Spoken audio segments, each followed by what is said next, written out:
Havel's Diamond Widowmaker. Let's look at a Diamond Widowmaker to start with. Just in time. Just in time. Okay, so the statement on this one is... Oh, give me a second here. I'm fairly new to Ranked. Only got the motivation to try after watching your stream. I've probably played 30 hours since then. This is my one-trick Widow ult, steady 67% win rate so far, and I haven't stopped climbing yet. Hey. First game of the day, so my aim started out horrible and improved as the match went on. I felt our comp was pretty monk-ass at the beginning, but I never comment on team comp, as it wouldn't be fair as a one-trick account. Fair. I think Mercy would have been good due to having both Widow and Pharah one-tricks. Yeah, sometimes it's, like, with Widow and Pharah, especially two one-tricks, it's kind of a weird, like, it's like a catch-22. Having both Widow and Pharah, it can be extremely challenging in order to have a Mercy, because then the Mercy needs to pay attention to both the Widowmaker and the Pharah and the tanks. So you either want to do something like get another main support instead of like what you would normally do with like a Mercy Zen or a Mercy Lucio if you're playing Dive or something like that, or you want to kind of like pair off and have like the Zenyatta playing with the Widow. But in Diamond, that would never happen. That's just like from a team perspective. So in a team perspective, if you are going to be playing like Widow and Pharah at the same time, you have to set it up in such a way that the Mercy doesn't have to pay attention to both Widow and Pharah. So since Widow operates on the same sort of sightlines as Zenyatta, and the two of them can protect them from a dive, like even a Winston solo diving a Zenyatta and a Widowmaker can be scary for the Winston. Like a solo Tracer, unless they're using Pulse Bomb, is extremely scared of a Widowmaker Zenyatta pair because Discord Body Shot is enough to take him out, regardless of anything like SMG, partially charged shots, or just headshots from the Zenyatta. So yeah, it's ways you can think about it. So you've got, okay, Diamond. Sorry, I've been watching Scrim VODs for so long. Just seeing something like Zarya and Roadhog makes me fucking laugh. Like, there's compositions that work, and then there's this. But, you know, even things like D.Va and Roadhog, those two teams, or those two tanks, have seen play at the professional level. It was on Oasis Gardens between Boston University and New York Excelsior. And I know this because I reference this every single time this comes up. It's Zarya and Roadhog. Like, what the fuck? Especially on defense. Like, D.Va and Roadhog is kind of the mobile version of anti-dive, in the fact that D.Va is really good at countering Winston, and Roadhog is both good at countering Winston and D.Va. So if the opponent does not have a shield, like an Orisa or a Reinhardt, then D.Va Roadhog is actually a pretty decent composition for a slow-moving composition with the Zenyatta that can poke at range and counter a dive. That's a decent idea. It's not the worst thing ever, right? You know, you can do it. It is insanely easy to counter, because if they do get a shield, like a Reinhardt or an Orisa or something, they can just poke you. Since your entire kind of reason d'etre is to poke people, if they get a shield, they suddenly win the thing that you were supposed to be good at. So, yuck about the tank comp, yuck about doing this on defense. And the problem when you're playing Widowmaker in a composition like this is a lot like playing against goats. Do you guys kind of remember? Are you fucking kidding me? I'm going on a tangent, and I have had the video. I looked at a fucking 1 second of a video, and I'm already going to go on a tangent. Are you fucking for real? Christ. Okay, Kings Row. We tried. Kings Row, right? And everybody kind of remembers the very standard Kings Row defense that a lot of teams started playing, right? There's an Orisa on the high ground, and then Orisa's here, D.Va's here, and then they have like a Zen and a Widow over here. I'm not going to actually draw them out because it'll take too long. So there's like a Zen Widow here, and then they can also rotate up to here during the fight. And then you have like a Junkrat here or something like that, or, you know, whatever you want to do with it. And the thing is, if you're playing against Goats, now Goats is a very annoying composition. I think that's the best way to put it. But one of the things that it's really good at is attacking points like this. And the reason why it's so good at it is because Goats can just go and stand on point, and then it forces the defenders to drop and contest them. And Goats has so much health and so much healing that there's no way that them standing in, a kind of a very exposed area is going to be comparatively high risk to somebody like, a lone Zenyatta sitting on this point. They can protect each other, they can heal each other, they can eat a lot of damage. So the entire job of the main tank core of this composition is to slow things down. So if an opponent wants to play fast, in this sort of composition, you need to make them play slow. So in this case, who is the first person to drop? You've got Orisa, D.Va, let's say Mercy, Zenyatta, Junkrat, and Widowmaker. Who is the first person to drop onto this point? It's D.Va. You're absolutely correct. So D.Va drops onto the point, and D.Va has defense matrix and a fuck ton of health and just a lesser fuck ton of armor, and she could tank for a pretty long time. If the opponent is playing something like Slambulance, where they have a Roadhog, then they can prevent this from occurring, and that makes it even more painful. Even Brigitte is something that the D.Va has to watch out for, because if the D.Va goes to boost away from the point, gets shield bashed, she's dead. If she gets hooked, she's dead. So, you have to pay attention for stuns, but the D.Va has to contest. D.Va goes on point first, and this slows things down. It gives the defenders more time. And then the D.Va boosts back up, starts to get healed, and the next person to drop is the Orisa. The Orisa drops with shield. As soon as they go through the shield, you activate Fortify, and Fortify plus armor reduction means that your Orisa is going to tank a fuck ton of damage. And then after that, as soon as the shield's down, as soon as the Fortify's down, you're basically all in, and at this point it's entirely fucking chaos, and whoever wins is just going to be micro plays, and there's nothing that you can do after that on a team level. But what is the purpose of just slowing things down? What is the purpose of this? What does it actually do? What does delaying do? It doesn't, like, wasting time is the same thing as slowing down. It's the same thing. Goats out-sustains everything. But what are you going to be using with this time? So tanks alone, like an Orisa and a D.Va, is there anything that an Orisa or a D.Va can really do to win on their own against Goats? There's not a lot they can do. Consume resources. You're allowing the Junkrat and the Widowmaker more time. In the Junkrat department, his job is build ult. This is what you do when you're a Junkrat. Your job is to build ultimate. Your Orisa can assist with this by halting, and then you mine into it. And your Widowmaker isn't really about ultimate, but she needs to find picks. Okay? Find picks.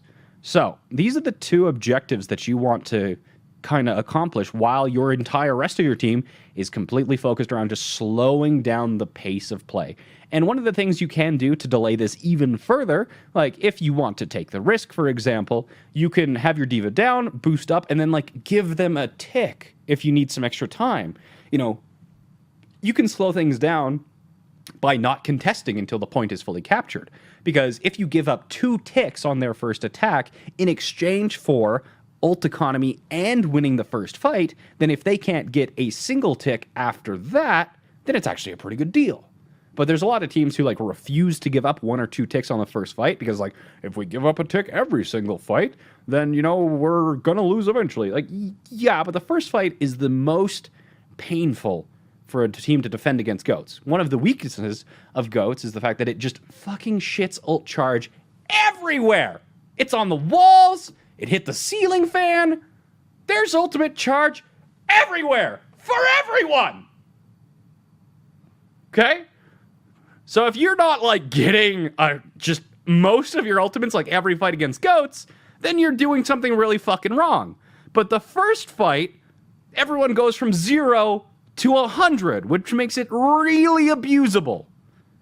So you need to kind of slow down this first fight. Give them 99% if you have to. Give that Widowmaker so many times to find shots. Give that Junkrat as much assistance as it requires to build ultimates.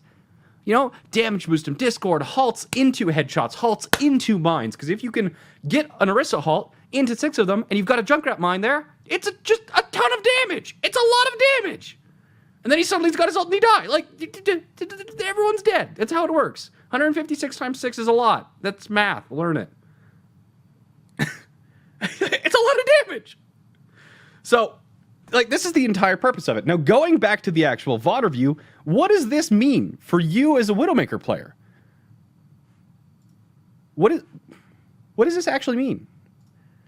For you as Widowmaker player, what is going to slow this composition down?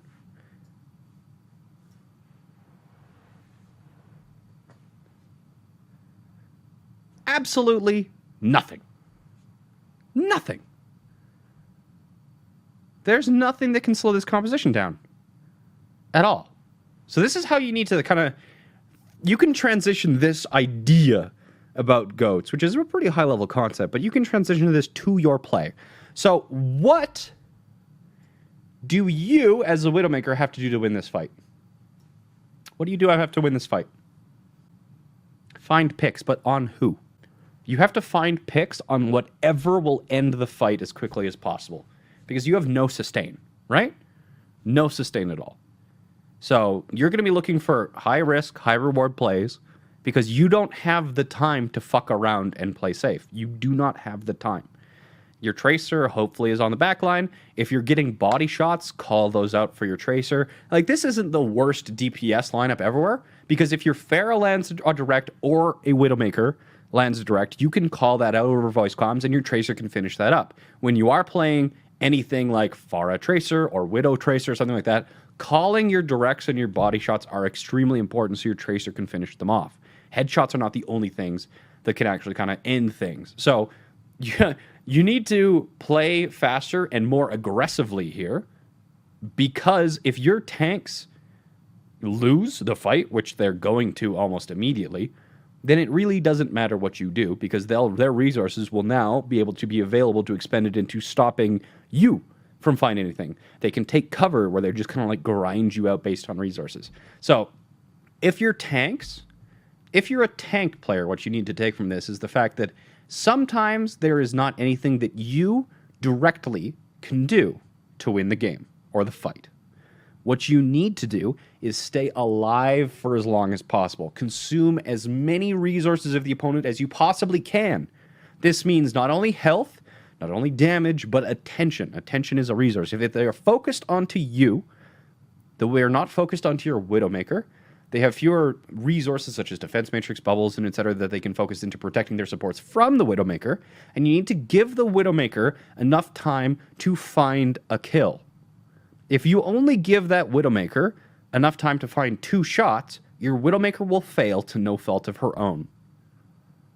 If you give her time to take 10 shots, 12 shots, 15 shots, even the shittiest Widowmaker on the planet will eventually hit something on accident. And that's what you gotta do. 5, 4, 3, 2, 1. Attackers incoming. Defend objective A. Fuck me. It's one shot! Give yourself a break. Merci.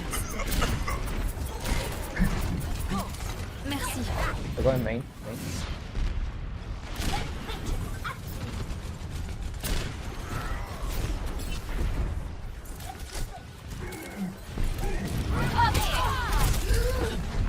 Mercy down. Oh! That would have been sweet. Their Pharah went to our back, Mega. I love your call-outs already. They're behind us in Pharah.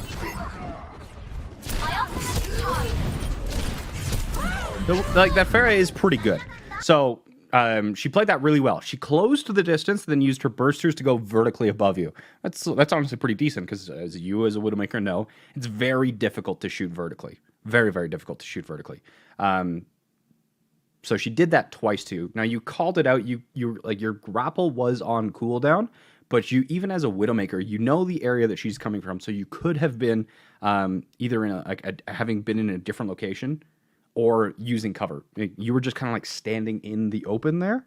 So you want the Widowmaker to be, or the Pharah to be threatened by you as much as possible. And just your location being so close to the high ground allowed her to get above you. Alternatively, you can move into an area where you can kind of protect a support or something, or threaten a support, at least with your SMG and your Venom Mine, and look for other options. But your attention, even when that Pharah was not visible, was drawn onto that Pharah. So nobody else was being threatened by you. So if you can't kind of find that kill onto what is specifically your counter, you want to make it so that they are as pressured as possible. Even, like, you can... It doesn't take long to kind of reacquire them when they do show their face. If you can't pursue and chase them, either, let somebody else kind of pay attention for them, listen for them, but you can't waste as much time as you did just kind of like looking for her to peek, especially when she has the ability to get those cooldowns again and then get vertically above you after that. Clearing the area. It's too long of a cooldown. That would have been a creepy up Je ne there vais anyway. plus flasher. Very nice barrage. Enemies revived. Roger. My ultimate is charging. I need healing. Group up with me. Acknowledged. Is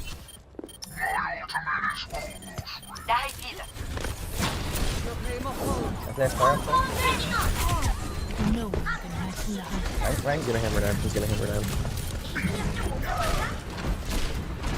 He's one. Come on, Annette.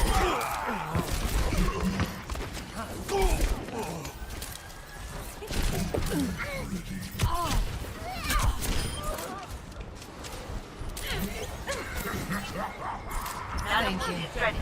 Get in here and I'll hit you. We good, guys. Cool. Thank you, Anna, for the sick heals. Shit. So one of the things you can do here is, like they've got a Reinhardt and whatnot, but in terms of like ways that you can be more aggressive, you don't want to be using your grapple into opponents or whatnot, but if you are in between fights and whatnot, and they don't have a counter widow or something like this, this arch up here, for example, is something that you could take in order to threaten people and try and extend the period between team fights. So as a Widowmaker, you're like, one of the things that you're actually best at is preventing team fights from occurring. So if they're regrouping or they haven't retreated fully, you can go into pretty aggressive locations, shoot, and then retreat with your grapple. Now, being up here is going to get you in trouble if they have a diva, which they do, or somebody who can easily attack this location. But you do have a Zarya, and you do have an Ana who has your LOS. So if you're going for these aggressive plays, especially between team fights, you can use resources that will be backup before the next team fight actually occurs. So you could say, like, I'm going to the arch, Zarya, can you bubble me? And just make sure you're within LOS of the Ana, grapple up there, try and find a pick or two, and then you can retreat immediately. But like, especially at the higher levels when you're playing this game, it's not too uncommon to see Widowmakers being like sitting up there and being babysat by like a diva or something. So even against like opposing Widows, they'll get defense matrix so they can get pretty aggressive shots. So even between team fights, if you can, especially on defense, prevent fights from occurring by being kind of like disproportionately aggressive to how you would normally play, if you can prevent a team fight from occurring, it's huge value for your team. How the fuck is the Zarya supposed to bubble the Widow? Just ask. Just say, Zarya, bubble me. And she'll get it, grappling up. So, yeah, that's, it's really not that... Yeah, I don't know how else you want me to tell you to ask your Zarya to give you a bubble. But so yeah, Widowmaker, especially on defense, try and prevent team fights, which is winning as fast as possible. Nice shot. All right. Get back. Justice reigns from above. Beautiful. Are you gonna die to damage testing? Sweet heals. So in close ranges like that, I'm not going to bitch about it, but especially against targets that have burst, like your supports are there, you've got another DPS there. Staying scoped in, yes, it will allow you to like get the headshot in those regards, but is the headshot actually required to kill them? No. So it's much more important to actually prioritize your own survivability and enter into evasive movement, basically. AD spam, look left and right, kind of, like looking left, right during reloads and whatnot, but just like spraying them or whatnot, it will do less damage. Assuming that you would have otherwise hit the scoped shot. But since you have teammates' assistance anyway, if you are standing still, it makes it much easier for McCree to like burst you with 150 instantaneous damage, or sorry, 170 instantaneous damage by just shooting you in the head and punching you if you're hard scoped in. So at that point in time, he didn't hit it, but I would have liked to see you prioritize survivable instead. So that's why in like close quarters, it's not that Widowmakers pro, like GM and pro Widowmakers can't hit those shots. It's that the risk of them getting shot and bursted through heals, through supports, and whatnot is too big of a risk to take. So in close quarters, store your ego and just SMG them to death, and then teabag them.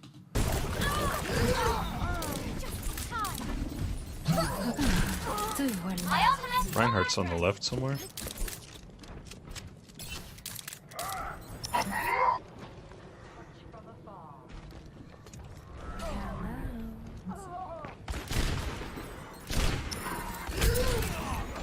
Thank you. I will get it. Time to beat my APM. So you use your grapple a lot onto areas to get hook shots. Now, just kind of like how I was talking about, you want to use your toolkit in a way that you can have it like aggressively between fights and then have them up for the next team fight. One of the things that I'm seeing is that you're using grapples as escapes, but not onto high grounds. And there's a lot of high grounds here, but you've grappled like onto this wall, and the wall that you were trying to grapple to wasn't connected to any sort of high grounds. So retreat to a high ground so that if people follow you up to the high grounds, you can then drop, and if they drop after you, you could maybe grapple back up to the high ground. And like you always wants to constantly cause people who can get to the high ground to have to force resources to do so. It gives you better cover against more locations to be on high ground. It's just a better choice to retreat onto the high ground. And especially now that they have a McCree, one of the things that you want to do against McCrees and soldiers and things like that is you want to play in ranges in which their fall-off applies, but of course you have no fall-off. So sitting like here in the first place is not a very good option, simply because you're within the McCree's fall-off range and it becomes more of an even duel. You know, if the McCree can kill you in 2 shots, but back on the high ground he could kill you in 4 shots because of fall-off, against McCrees you always want to be doing that because you can make them useless. They don't really have an option of not engaging you unless there's a better target present. So yeah, you can just make them useless by constantly dueling into fall-off because it makes you way safer and you can basically sit in the open. You know, not so much that they've got the Widowmaker now, but against like soldiers and McCrees, you can sit and just not have to peek because they do such shit damage past like 35 meters. Hello? Oh, I've still got the pin on.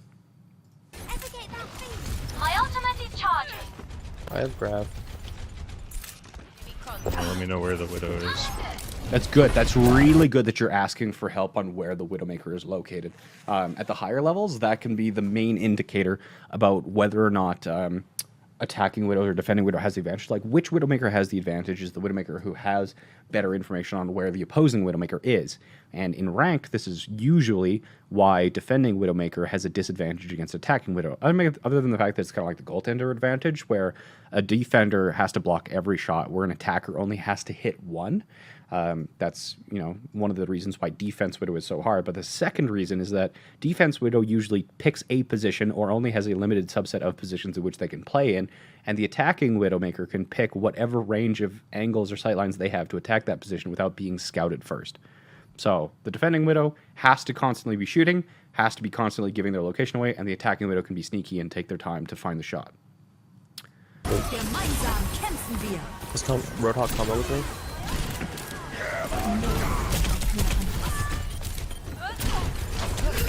I actually really like this spot. Do I like it when they have a Mercy and Valkyrie? You know, if you saw the DV using boosters, this is not a terrible place to set up because you're not in a location in which the opponent can easily deal with without kind of turning their backs to the rest of your team.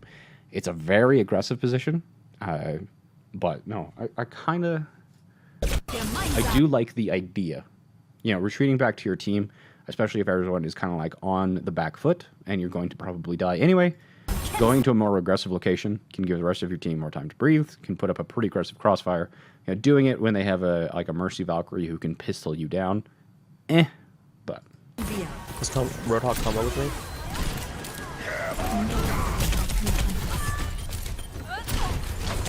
That's for mine, guys. 60 seconds. Valkyrie, Widows.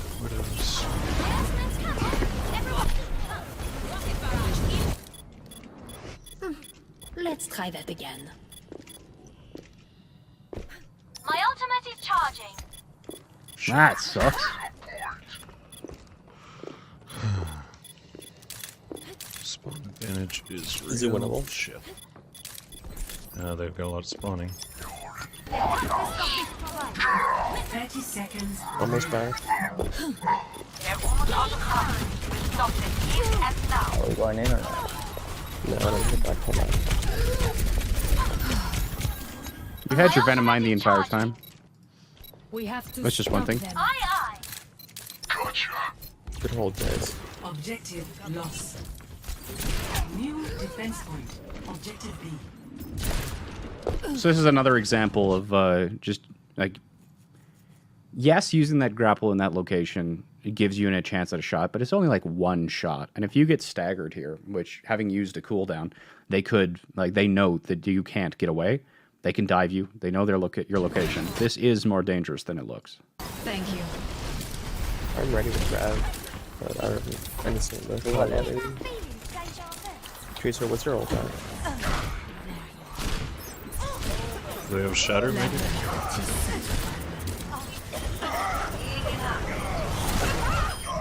That also sucks. That was interesting. Thank God she's made it easier to shoot a diva. About that? Walk it off. Now you have my attention. Personne n'échappe à mon regard. Mine's on.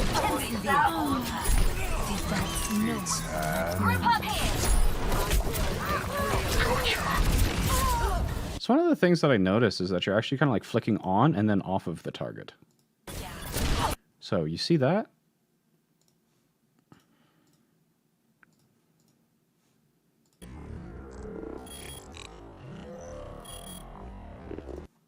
So one of the things is that like the actual aiming of your technique of aiming, words are hard, could improve because you have an unnecessary motion.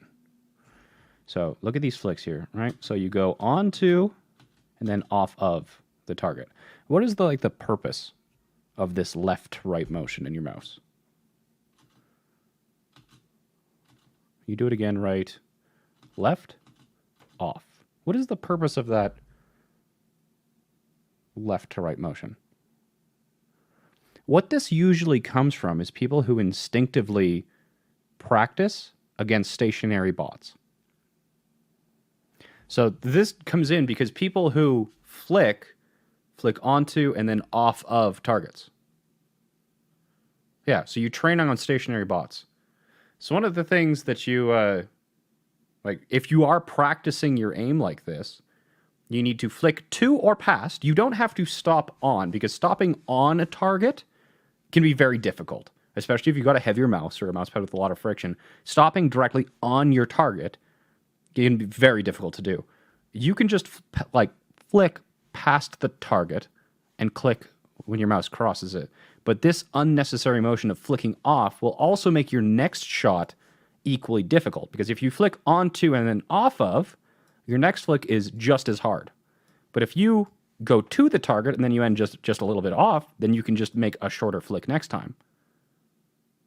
So this kind of motion is very amateurish, and it actually is very common because of people practicing on stationary bots. So try and get rid of yourself of the habit. Practice correctly flicking to or past. Reset slowly. Do the next flick. Don't just flick, flick, flick, flick, flick. Yes, you'll get more flicks in, but you'll be building bad habits.